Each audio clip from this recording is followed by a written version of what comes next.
Going into Chainsaw Man, I was pretty much just expecting a fun shonen with some sick gore and violent action, but after reading for a while, I realized that's not really what it is. Sure, it's violent and vulgar, but what lies at the heart of Chainsaw Man is something I would have never expected from a manga like this.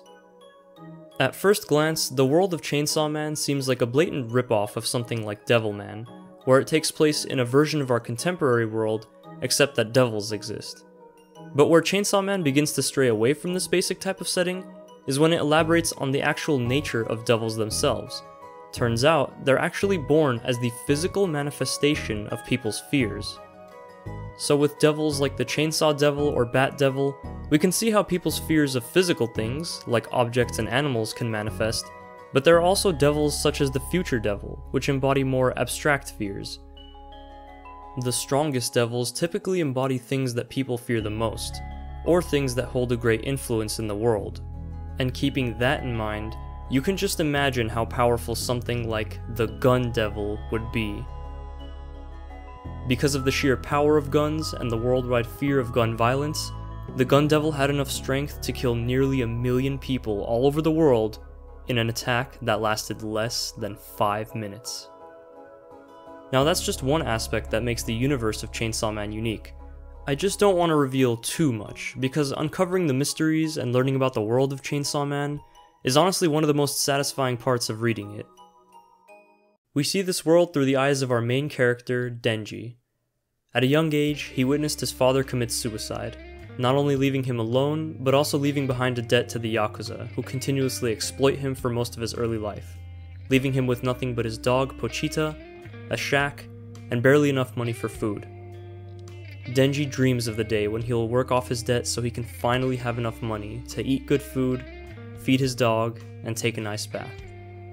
He is so desperate for money that on top of working as a devil hunter, he willingly degrades himself and sells his own body parts.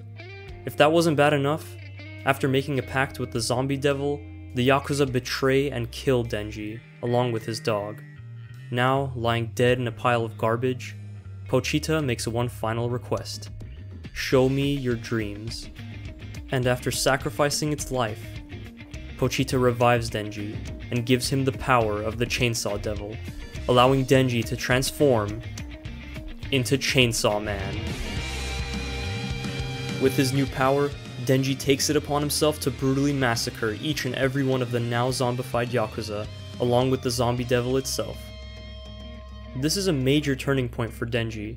Not only is he cleared of his debts, but he also lands himself in the care of a woman named Makima. She works at the Public Safety Bureau, an organization that employs devil hunters and keeps the human population safe. While working under them, Denji can eat all the bread he wants, take baths, and even sleep in a nice bed. He even makes some new friends. A human named Hayakawa, and Power, a devil who has taken possession of a human body, known as a fiend. The three of them work together to kill devils around the city. And this goes on for a little while, but eventually Denji gets the feeling that there's something missing. He got what he wanted, but why isn't he happy? He comes to the conclusion that he needs to work towards a goal. And what better goal is there than to feel up some melons? So he goes on a righteous quest to save Power's cat in exchange for allowing him to give her chest a good old rub. And after rescuing Power's cat from the Bat Devil, it's time for Denji to claim his reward. He grabs on, gives him the old 1, 2, 3, and that's it. Denji felt an indescribable emptiness. Just by the look on his face, you can tell what he's feeling. All that build-up, and that was seriously it? These conflicted feelings eventually culminate in this one scene, where Denji is doing some paperwork with his boss. She's trying to make casual conversation, but Denji seems kind of out of it. She asks, "Denji, is something bothering you?" And he replies, I finally got my hands on something I'd been chasing all this time, but once I grabbed onto them, it was nowhere near as great as I thought it'd be. And now it's like, when I have a different goal, when I finally reach it, am I gonna think that it was better when I was just chasing after it? Isn't that just the shittiest feeling? and for a moment, I just had to stop. I mean, yeah, Denji very obviously spells it out, but it just feels so blunt and sincere that I couldn't help but just stop and take it all in. He's finally able to live the cushy lifestyle he always dreamed of, but after a while, what was once his ultimate dream come true has now just become his normal everyday life. It becomes mundane and ordinary, but it's through this realization that Denji begins his journey to find true happiness. And over the course of this journey, we see Denji slowly evolve from the simple-minded guy who just wanted some bread and butter to someone who seriously thinks about and cherishes the aspects of his life that are precious to him. And this pursuit of happiness rings through with all the characters, but the way that they work to achieve that happiness and what they're willing to do for it differs greatly depending on the person and the circumstances surrounding their life. Hayakawa is driven by his intense need for revenge, but this blinds him to a lot of the things in his life that he treasures, thinking that killing the devil who killed his family is the only thing that could possibly bring him happiness, or at the very least, closure. Himeno is a character with a similar circumstance who was also bent on revenge, but after seeing her comrades and friends' lives destroyed by that extreme lust for vengeance so many times, she's able to take a step back and focus on the other aspects of her life that make her happy. Katana Man, Power, Riz, Kwanji, and even Santa Claus. You think I'm making that last one up, but I'm not. Every character, no matter which side they're on, who they work for, or what they are, they all just want to be happy. And they're willing to do whatever it takes, even if that means they have to fight for it. And let me just say, the fights are sick. Every character has their own unique power with its own gimmicks and drawbacks. Think JoJo's Bizarre Adventure or My Hero Academia. For example, Denji's power allows him to transform into the Chainsaw Devil. However, the chainsaws that he uses also cut his own body, causing him to lose blood, which is every devil's main source of energy. This allows fights to keep a really good pace, starting off at a moment's notice, building up as tensions rise, and the situation becomes more and more dire, and then finally culminating in the characters using their most powerful abilities, usually at great cost to their own bodies. What's really cool is that over the course of the series, the characters find new and creative ways to utilize their powers. Even a seemingly simple ability like having chainsaw hands becomes really versatile when Denji realizes that he can put chainsaws on other parts of his body and even use just the chains to attack from a distance. Or how a blood devil like Power uses the blood from her own body to create weapons for herself, while also being able to store blood in remote places to attack her enemy's flank.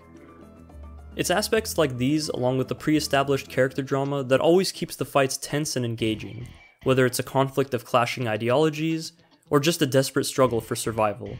The scale and intensity of any given battle typically reflects the character's emotions, whether they feel lost and unfamiliar with one another, or if they have a hurricane of conflicting emotions exploding in all directions. And devils aren't the only ones who can fight either. The human characters are also pretty capable in their own right. Not only are they able to fight with weapons like swords and knives, but most human devil hunters actually make contracts with devils in order to utilize their abilities. This may seem overpowered at first, until you realize that the contract goes both ways, meaning that the humans have to give up part of themselves to be able to use the devil's power, almost like pacts from Drakengard. The cost of using a devil's power can range from giving up a fingernail or skin on your arm, to entire body parts, or in extreme cases, part of your lifespan. The stronger the power, the greater the sacrifice. So when humans have to resort to using more powerful abilities, the likelihood of them getting out okay becomes less and less. It's a fantastic power system that allows every kind of character to be reasonably strong, without it being contrived. Not to mention just how cool and badass it is to see all these crazy abilities in action. And all of this is delivered with a striking and unique visual style. If you can't already tell from what you've been seeing on screen, it's pretty far from your typical anime look.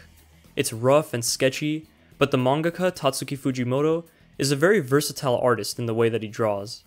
He can use that sketchy line work to accentuate the visceral gore and violence, but at the same time, these characters can still be drawn to look very beautiful and picturesque. One of my favorite panels from the entire manga is this one of Makima holding Denji. From the framing, to the poses, to the expressions, you can feel everything these characters are feeling. From just this one image, you feel the warmth and care Makima is offering to Denji, as well as Denji's exhausted relief and serene catharsis at having been held like this for what is likely the first time in his life. It's the small moments like these that I feel stand out the most. It's such a contrast to what the outward appearance of the series presents, and from the panels like this, it's clear that Fujimoto is no amateur when it comes to illustration. The man can draw.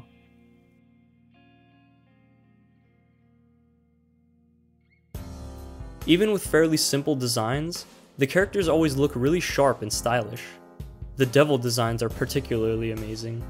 Devils are usually these horrifically disfigured perversions of what they're based on. Fiends like Power and Beam look a lot more human, except for the distinct features on their head, like horns or a shark. And human-devil hybrids look practically indistinguishable from normal humans, but can transform into a more powerful form.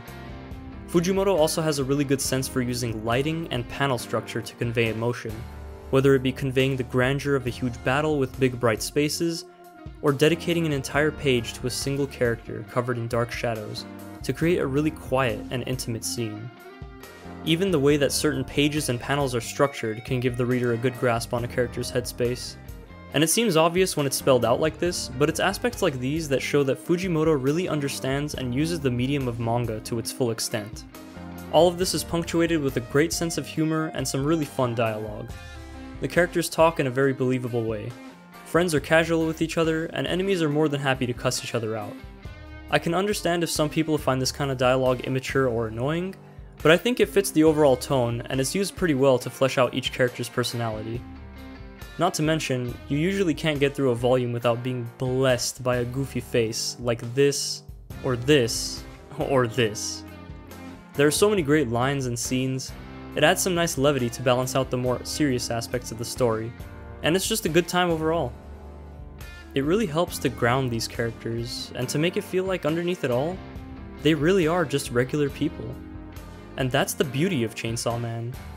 Going into a series like this, that was honestly the last thing I expected.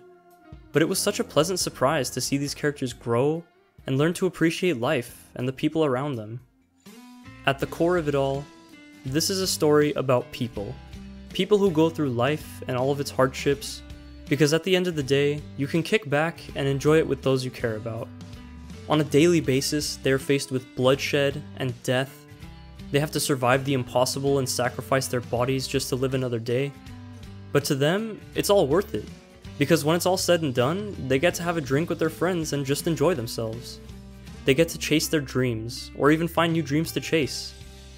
And it's this very sincere humanity that makes these characters so down to earth and relatable. Everyone's just fighting to try and better their lives and the lives of those they care about. Denji says it best himself: "I'm just living my best life."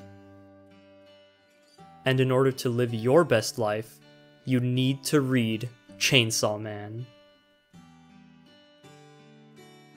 To everyone who stuck around to the end of the video, I just want to say thanks for watching, and I really hope you enjoyed. And believe me when I say, this isn't the last time you'll see Chainsaw Man content on this channel. I freaking love this manga, and I really want to make more videos on it, so I hope you guys stick around to see some more.